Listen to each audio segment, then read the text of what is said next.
Late Night Health continues. We're taking another look at suicide as we continue our suicide watch on Late Night Health. We've been talking about this since the death of Kate Spade and Anthony Bourdain and others. I mean, it's just, we had heard a statistic just a while ago that 22 military people take their lives every day, take their own lives every day. It's just uncanny, just amazing.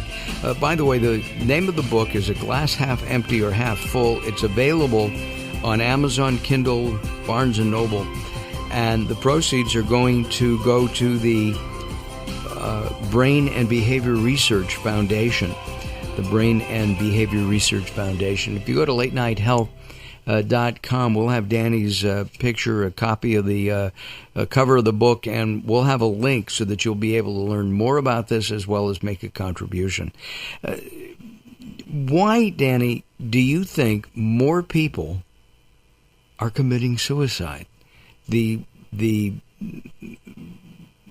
suicide report rates are astronomical right now. They're just increasing, it seems, almost by the week.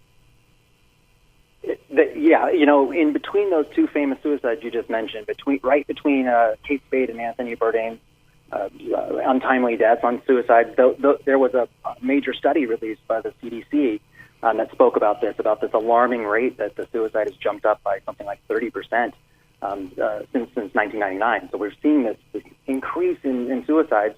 Now, there could be some increase in reporting of these suicides. It has been so stigmatized that people will often try to make these not suicides. Survivors of suicide have been, will underreport that this, and so we don't hear as much about suicides. We had this big thing years ago where we wouldn't even mention it in the media, right? You just right. Talk about it because it's just so terrible. Boy, we've got to be able to talk about it. And so there may be some of that where we're hearing more about it, we're seeing it more. But clearly there's also a higher case of mental illness in our country, in our society, right? That's also increasing. I don't think there's a one-for-one correlation there, but I think there's some relationship, obviously, to something's going on that's causing us to have more challenges with our mental health.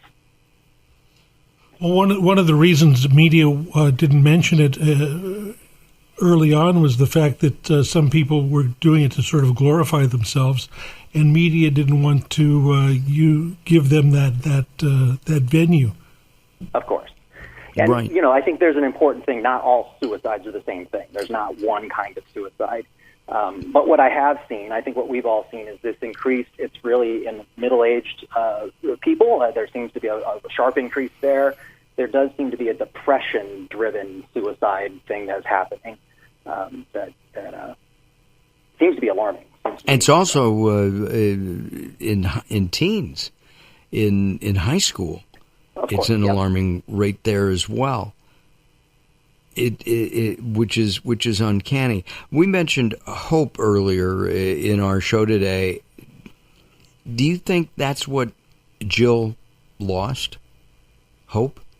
Boy, I think that almost defines suicide. I think that's the final straw, is where there's a point of saying, listen, the pain is outweighs the life, and I do think also that a mental disorder that can drive psychiatric, real sort of psychosis type things can drive this to be a true accident. I do think that, I wasn't here when that happened, but I imagine that she was under a trance of sorts, having seen her through this, manic episodes and things like that. Easy to see how that could be true. But I do think that the whole thing is sort of, very related to real life circumstances and a sense of despair and lack of optimism. Do you think our country is optimistic and full of hope right now, or not? Well, based on the suicide rates, I personally think we are. I think we need to find some. I think we're part of why I wanted to get this book out as well is that I do feel like we're very polarized in our perspectives. Everyone is very set in their way of thinking, and the tools that we have to share information with each other, while that seems fantastic, and I'm a big advocate for technology, what we've done is in many cases we've allowed ourselves to become more tribal, and people become more stuck to the people that they know and think the way they do and have the same perspectives they do.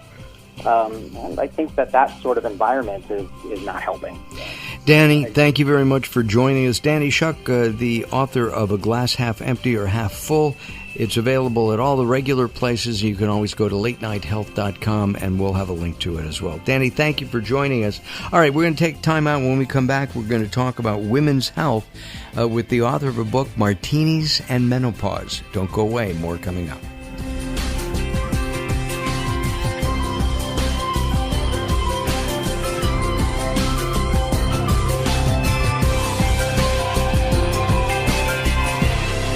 Welcome to Guide to the Soul. This is Robert Clancy. Opening your heart is the only way to allow all the light in. Unconditional love does exist, but it takes trust, something not a lot of people are willing to give. But how can you expect it if you don't provide it too? All hearts are refillable, rechargeable, and renewable. So why worry about being burned? By giving, you have everything to gain. Think of how beautiful your life would be if someone loved you without barriers, gave all of their heart to you without conditions, and wrapped their soul around you like it was your last day on earth. Today, you can be that person for someone else. For more inspiration from Robert Clancy, visit guidetothesoul.com or go to the Moments with Robert page on latenighthealth.com.